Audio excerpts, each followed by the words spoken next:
couple of weeks ago, I ran through setting up a Slack workspace for the SmartHub here in Rockhampton. We did it via Zoom, a step-by-step process if you don't have one at all, how to sign up, how to, some basic settings around setting up your workspace, inviting team members, and then a little bit of an overview about how it works once you're logged in there. So I've got a recording of that Zoom session that we did, and so that's what we can look at today.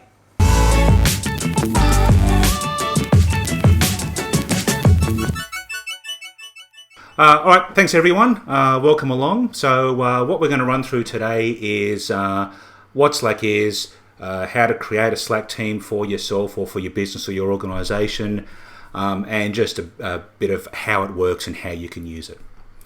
So if anybody out there does want to actually, have their browser window open and run through this with me while we're going, feel free to do so. It means by the time we're done, you'll be ready to go. Now I'm just going to share my screen here. I want to share that one, I think. Alright, now hopefully everybody can see the Slack website on their screen at the moment. How are we going? Thumbs up? Good, excellent. Alright, well that's the first part of the tech working, so that's always a good start. Alright, so what Slack is, I guess it's a combination between somebody's not muted there. Sorry, Jeff, can you mute for me, please? It's a best of both worlds. That's a combination of being able to text or send instant messages between either your whole team or individual members of your team. Or it's also a bit like email, and that is that you can post a message and people can read it and respond to it later. So it merges those two real-time communication versus, I think the term is asynchronous communication, or communication's not in real time, people can respond later on when they get to it. So, to get started, go to slack.com, and oddly enough, there's a Get Started button up here in the top right-hand corner. So if we pop that there, we will go, my team isn't using Slack yet. I'll pop my email address in here. I'm going to just invent one. Slack test.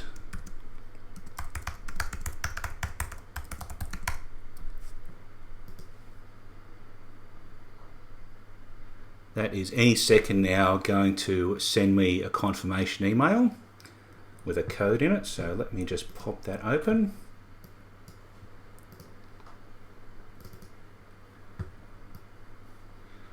And here it is here. Alright, 582947.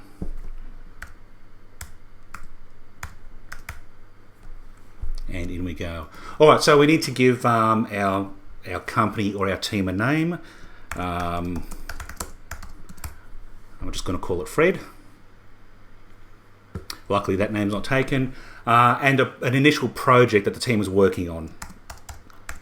If you had a name for a project, you would pop that in there. I'm just going to call it stuff, and you'll see how that will play out in a minute. Now, at this point in time, we can start inviting team members as well, but I'm just going to skip that for now so we can get on and have a look at our channel in Slack.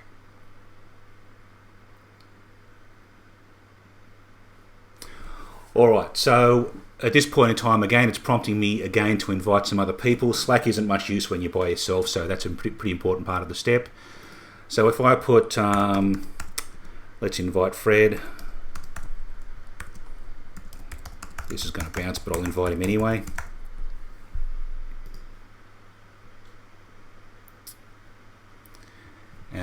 And we can see Fred started to get listed down here. So we can build out our team. You can invite as many people as you want at this point.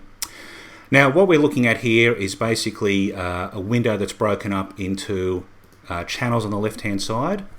So channels become like topics for conversation. So at this point in time, what I'm going to do is open up the Slack app on my computer. And here's one we prepared earlier. This is the SmartHub's Slack channel here. Can everybody see that?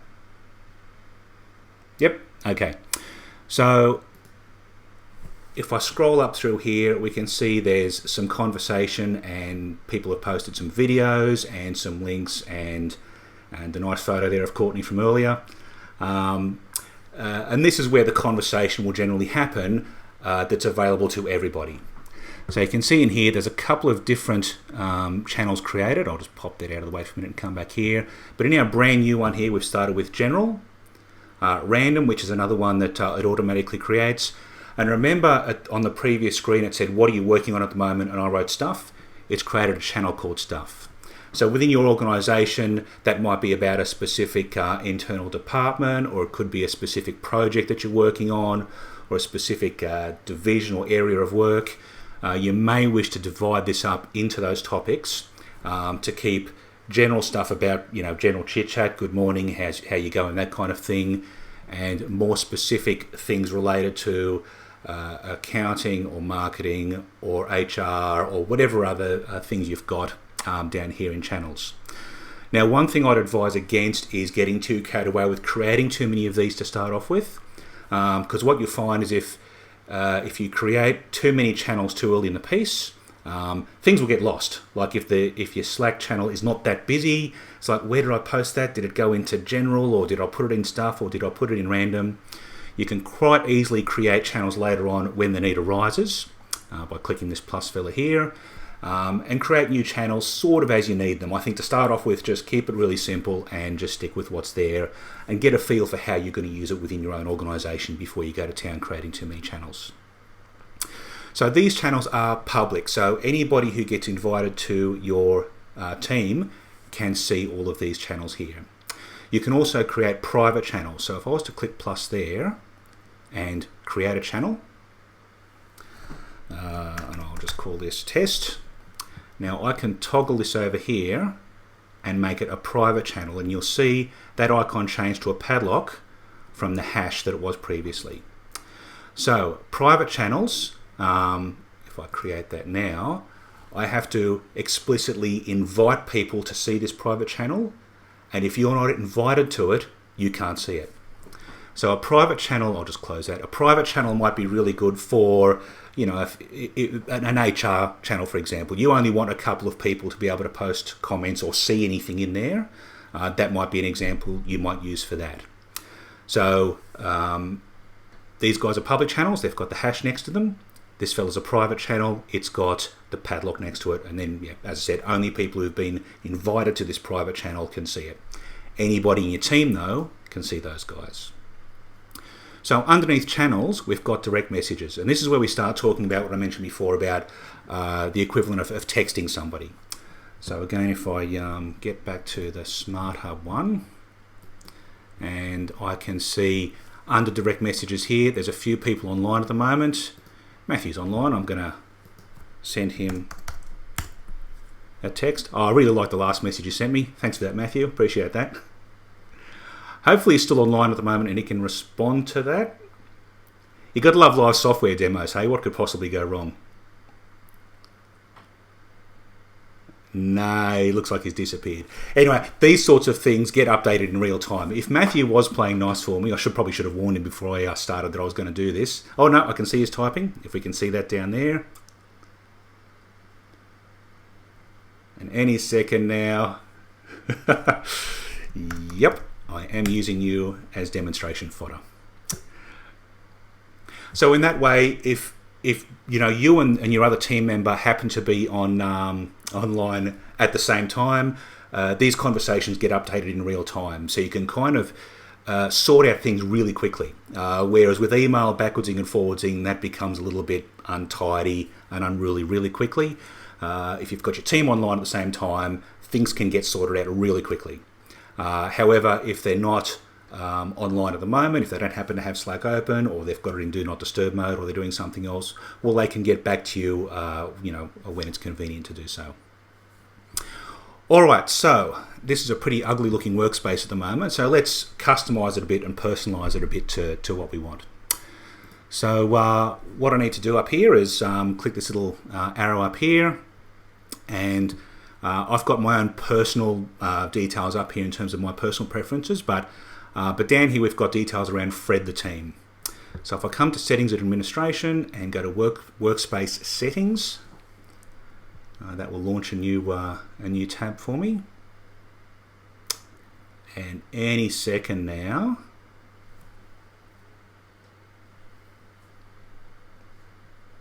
yep, there we go. So there's a whole bunch of settings, configuration and customization things we can do around here. Now, a lot of these things I tend to leave as their default, especially when you're starting off. You can come back to these at any time. If you have created some additional channels, you can choose some default channels that when you invite somebody new, they will see these channels by default. So you can add those in there if there's some additional ones you want to use. As I said, when you're starting out, I wouldn't go nuts with channels. I'd keep it pretty simple. You can set some guidelines around the display name if you wish, whether the email gets displayed. You can set some do not disturb times so that Slack won't bing them after hours if you don't want that to happen. But what I'm going to do is come down to setting your workspace icon. So if I click that for a minute, I'll just show you what that means. So here you'll see, I'm in a couple of different Slack teams, and they all have their individual icon up the side there. So this is what we're going to customize at the moment. So I'm going to choose a file, and I made a folder here somewhere before, and I can't remember where I put my folder. There it is, I've got it over here. I'm just going to drag that and drop that there and upload the icon. Now this, you want this image to be square or as close to square as possible. And there we go, that's the icon I'm going to use. So I'm going to crop that.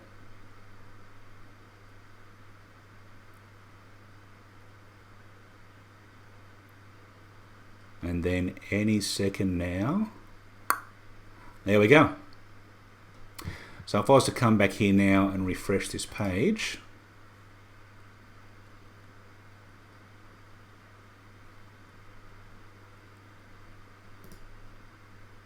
there we go.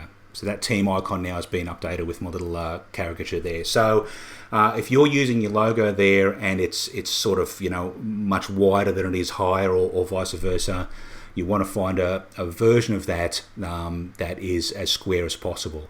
If you've uploaded something as your Facebook icon, then that's probably a good place to start, because that's how it's going to be displayed. It's going to be cropped square.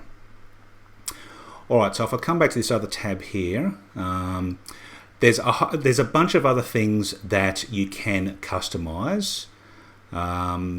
I don't know whether there's a lot to be gained by running through those things at the moment. I might skip those for now. Alright, so inviting team. Yeah, so if we've been through that, what you want to do is invite pretty much everybody in your team that that you want to be a part of this. Now, Slack's also really good for groups outside of your work as well. So I mean, the SmartHub one's a good example. We don't all work for the same employer, but as a group, we can communicate and send messages and keep up to date with each other there. So we've been through that. Just invite as many people as you can. Now later on, you can come back to this as well. And if I come back to people up here, I can invite new people as well.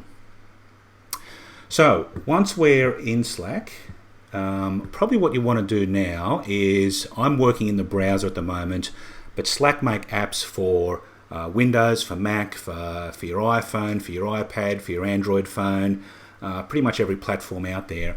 I'm still using the browser window at the moment, but what we would want to do is, if I come back to here now, the download links for all of these sorts of things are, well, for your computer, it's on the Slack website. But if you go to the Google Play Store or the App Store and search for Slack, the apps will be there for you to install on your mobile devices as well. And at this point in time, I can add a new workspace by clicking plus here, and that will actually launch a browser window where you can sign in, and then that new workspace will automatically appear in the app that you've got installed on your computer or your phone, or whatever the case may be.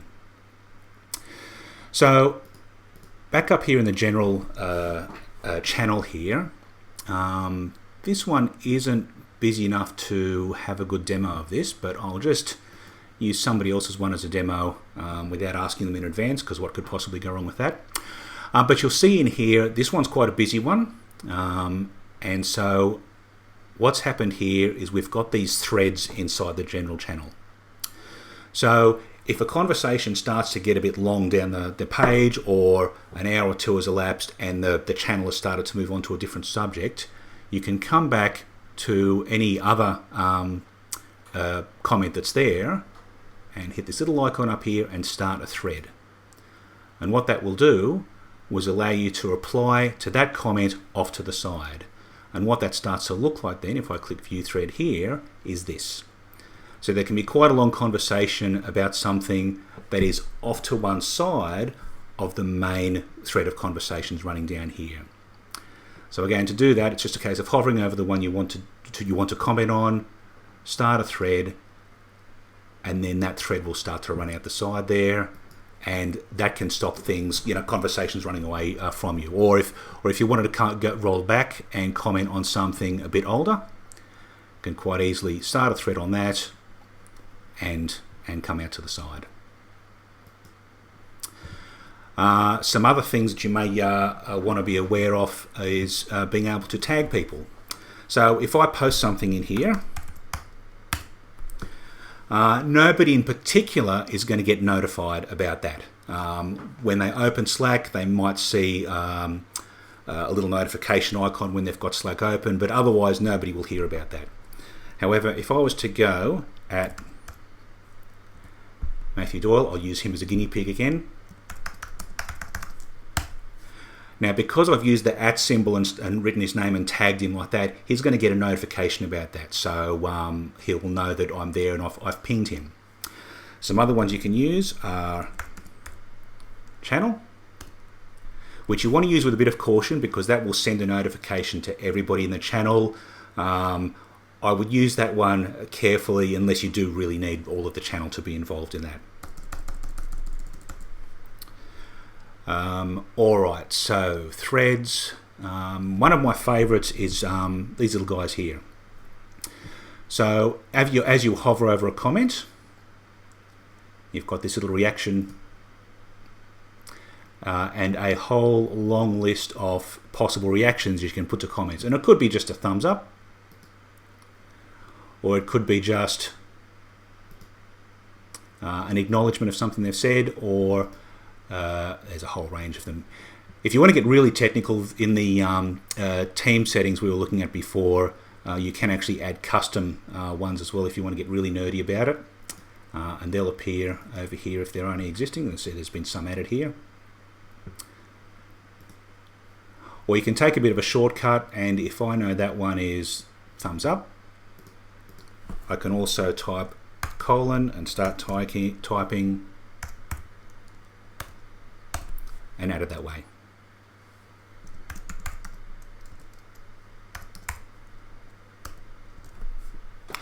This channel's going to look really weird after I finish this demo, but acknowledging somebody's comments or saying good morning, or participating in the team can be as simple as adding some of these guys at times. At least people know you're present and about.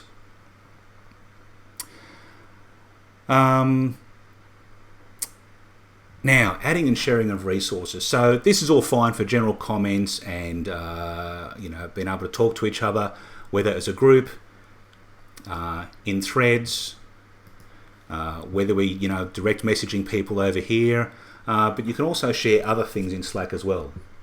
So if I was to had a PDF or a Word document or an Excel file or pretty much anything that I wanted to share with the team, I'm actually might throw this in Lunch and Learn because I'll leave the main channel alone.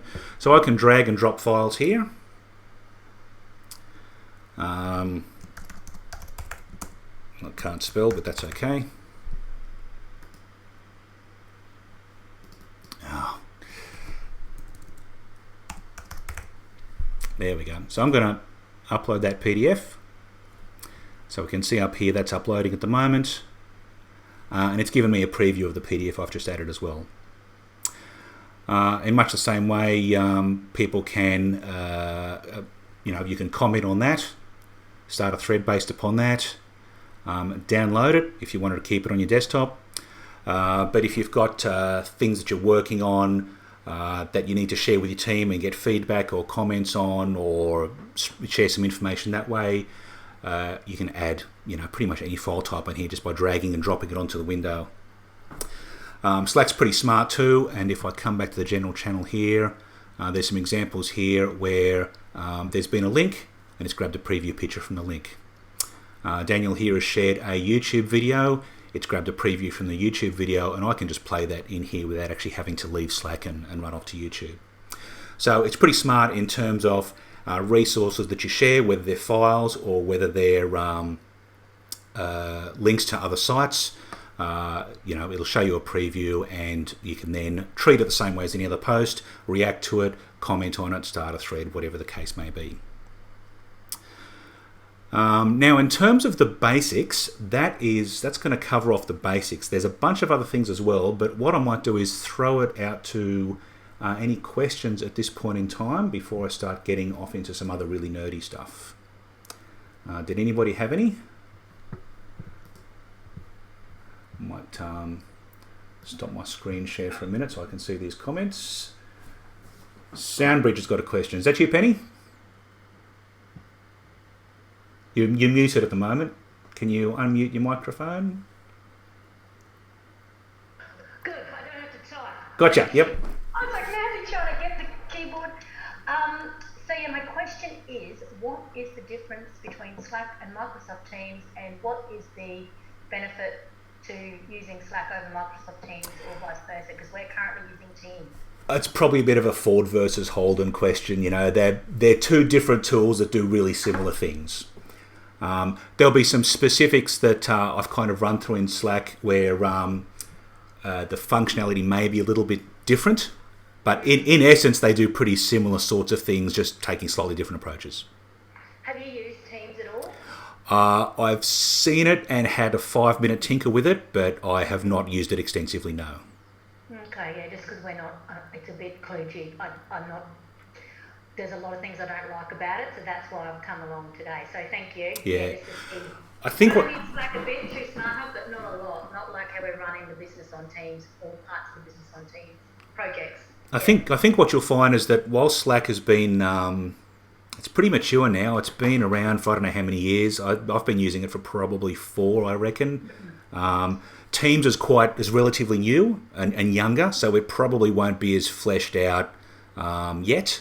Microsoft are a big company though. I'm sure they'll get there at some stage, but Slack's probably a bit more mature and a bit more fully featured and thought out at this stage. Okay, that's great. Thank you. All right. Anybody else before I keep going? Have a think about it anyway. I'll just show you a couple of some of my favourite nerdy tricks. And then we will come back and do some more questions if anyone has got any more. So I'm just going to come back to sharing my screen again. All right, with a bit of luck, we've got my Slack window back on the screen again now. All good? Okay, so you'll see up here Slackbot has started to talk to me a little bit. So I'll come down here under direct messages. We've got a thing called Slackbot, which is Slack's automated. It's not really artificial intelligence, but it's this little automated tool within Slack to help you do some extra things. So one of my one thing that you might find useful is being able to set automated reminders that get sent to a certain channel, like it's Tuesday, remember to take the bin out, or something like that. It's Fred's turn to clean the lunchroom today. So those sorts of things can all be automated as reminders within Slack. If I scroll up here, you'll see I had a bit of a play with this one last year. About every Friday morning, it would post the video to Friday because I'm sick and I like inflicting that on people.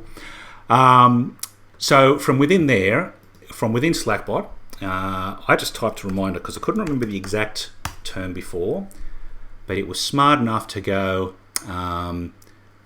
it found something in the Help Center, set a reminder, so I can click that. And that has opened, and I'll just drag this over onto that screen, the tools to how to do it. If I scroll down, So there's a fairly long article there on how to do it, but basically it's giving you some examples as well. So remind channel name to do this thing every day at a time. So if I was to say remind random to, and I could put that in there as the reminder that I wanted to put in, and again that can be anything from just the general things around, you know, that might need to be done on a regular basis. Make sure you update your to-do list, get your report into wherever by such and such a time on such and such a date. So I'm going to say every Friday at 3 p.m. So if I was to pop that in there now by pressing enter, it's gone, yep, beauty, I'll remind random, and that's the text that will come out at that time every Friday, and I'll delete that in a second. Or you can also at that point view reminders, and it will list any others that are in there as well. So I find that really useful, just as a prompter. You know, you probably find you know, from my experience, you tend to have to nag your team to do things from time to time.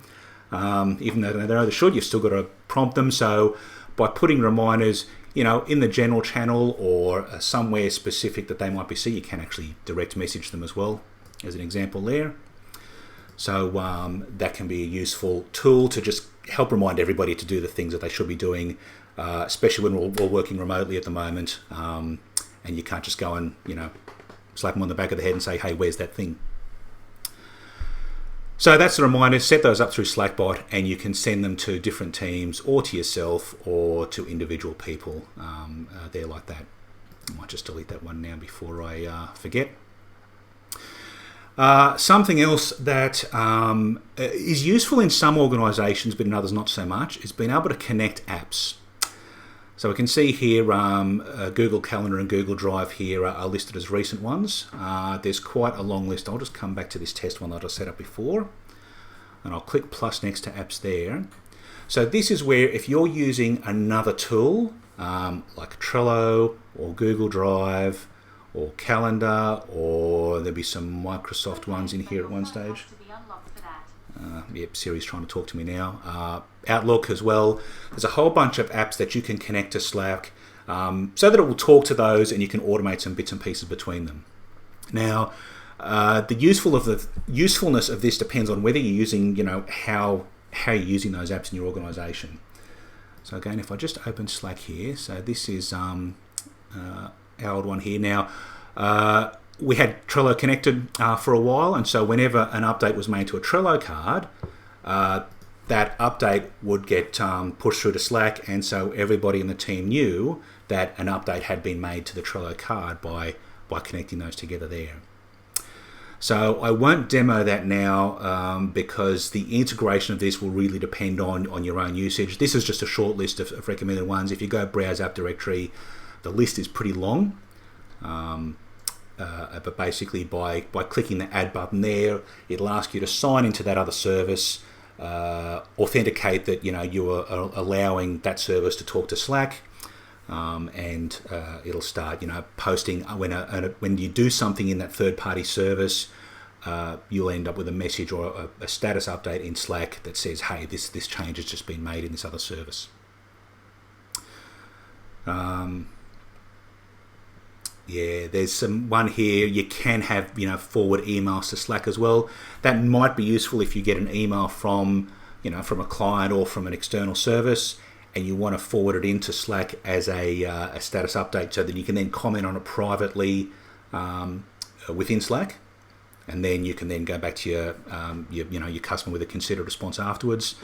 Something that you hear about from time to time and can be a little bit nervous is client sends you an email, you forward that to somebody within your team, they make a comment in that email thread that you probably don't really want your client to see, and then you're a bit nervous about, as part of that email trail down the track, is any of your team's comments going to end up finding their way back to the client? Well, if you've got the email in Slack and you're talking about inside of Slack, your client's never going to see that. So it's possibly a safer way to do that, and you can either, you know, add Gmail or add Outlook there that way and forward them on.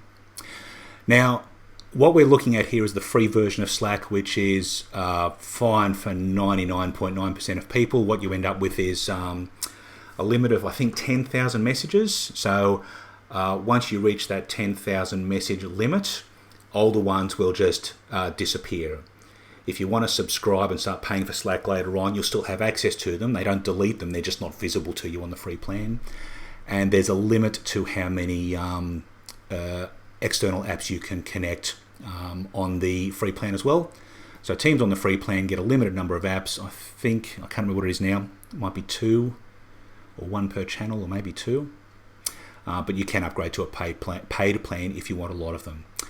And as I was saying before, mileage may vary around these. It depends on how thoroughly you're using some of these external apps and whether that's useful to you or not. That's something, in the same way as creating lots of channels, trying to connect lots of apps to Slack is something that I would probably not get too excited about until you're sort of, comfortable with how Slack works and how it might work when you throw that extra stuff in there. Alright, so I think I've covered off pretty much everything that I was going to today. Any other questions? Have anybody thought of any other questions while we're here? Charlene's bailed on me. Love to keep my audience riveted. I've got a question in there, Jason, if you want to have a look in the chat. Have you, Jeff? Rightio. Let me just get to that. You've popped it in the general one here, have you? Oh, found it. Okay, from Jeff. Jason, sometimes people miss stuff in the thread when they come back after it has been very active. Yeah, that's true. That can happen. How can we avoid that? And maybe how can I find something? I recall that someone posted a week ago in the chat. Okay, all right. So within Slack, there's a search box up here. And so finding something older, like if it was a Zoom link, I could search for... Yeah, you need to reshare your screen.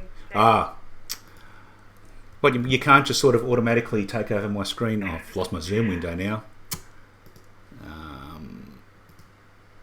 Boop. All right, let me move that out of the way. Okay, how are we going? We're seeing it now? Yep, all right. So there is a search box up here.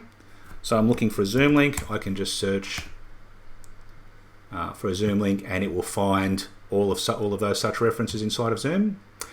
Keeping in mind that on the free plan you are limited to, I think it's 10,000 messages, and if it's older than that, it won't appear. If I come back to ours, to a channel that we haven't used for a while, so unlock messages prior to December 10th, 2018. So they're there. I could upgrade if I wanted to see them. But in terms of being able to find something relatively recent, the search functionality is pretty good. It'll search for attachments and links and pretty much anything you've posted in there. In terms of now, when I'm sharing my screen, I've lost the chat window. Hang on, I think I can get it back. There it is. In terms of finding stuff that's older, yeah, that can be a bit of a hassle. It's just a case of scrolling up. If you don't really know what you're looking for, actually, let me try a demo here. Nah. Because I know this World one that I'm in, that is an issue. Most of the people in that particular team are in the UK or Western Europe, and there's a few in the States. And so basically that's really busy when I'm asleep, and I get up in the morning and there's been a lot of conversation going on. It didn't do it to me now because I've already been on this morning, but what you'll end up with is a bar across the top saying there's been 87 comments, and there'll be a blue bar up here, and you can hit that and it'll scroll you up to the last place you were when you logged in, and you can then move down the thread. It can become a bit to keep up with those, so that's why I find that starting threads beside comments can help. If it's a busy channel, running threads out the side of comments can make it easier for people to catch up. I can then scroll up and down this list in the middle here, which will be more condensed, and if I want to then comment about that, then the thread will be over on the right hand side. And just as a reminder, if I come back here, threads end up looking like this off to the right. All right, so looks like Penny's posted a question as well. Can you tell us about security and privacy and also where the servers for Slack are located? I have no idea where the servers are located. Actually, that's a really good question. Security and privacy. I actually don't know. I don't know. I'm sure they'd have something about that on their website if I was to.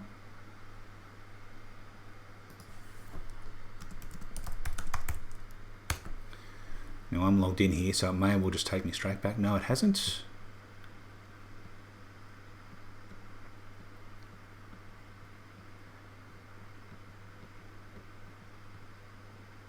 Almost certain they will have something about that here somewhere. Security? Yeah. So Penny, there's a whole bunch of stuff there that that you could run through if you just click that security link. Oh, Luke's also. Oh no, Luke's got something else. Yeah, so Penny, I'd have a look through that link there. So I just went to the bottom of the home page and clicked security there. There'll be a whole bunch there for you about that. Luke has posted, Slack is also working towards integrating with Microsoft Teams calling feature. Okay, all right. So having not extensively used Teams, I don't know how useful that is, but that might be something to think about. Also for Penny, Jason, as a current user, do you find Slack to be the most what do you find Slack to be the most useful for? Has it replaced emailing others in your experience? And thanks for that link, Luke.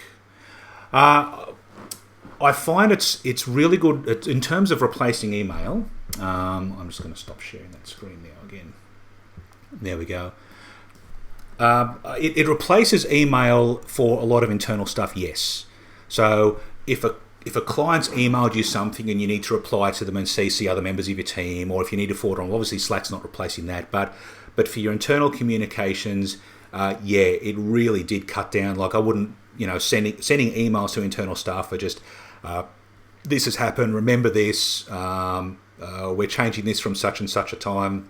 Slack definitely replaced email in those circumstances. And it was also a really good social outlet as well. And that's sort of, you need to be particularly mindful of that with everything that's going on at the moment. The mental health of your team is pretty important. I think we're all kind of taking a bit of a hit in that department at the moment.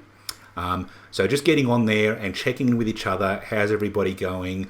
Slack is a much better place to do that than email, I found. You can sort of, throw the old joke in there, or a bit of a cartoon, or a picture of your workspace, like Courtney did this morning, or whatever the case may be. Something to lighten the mood a bit and stay a bit connected. I think Slack is much better for that than email. I mean, it's never going to replace email, but it will cut down on the internal emails, and it'll also help you stay connected to your team if they're not in the same building as you. And even if they are in the same building sometimes. We used to have a bit of an upstairs-downstairs thing going on, which is not great, but unavoidable sometimes. And by, posting things in Slack over the course of the day, although you might not, see guys in other parts of the building all that often, Slack is a way to, keep everybody together in that way. Hey, thanks for watching. YouTube seems to think that you might be interested in these videos over here, and you can always hit subscribe over here. Appreciate your support. See you later.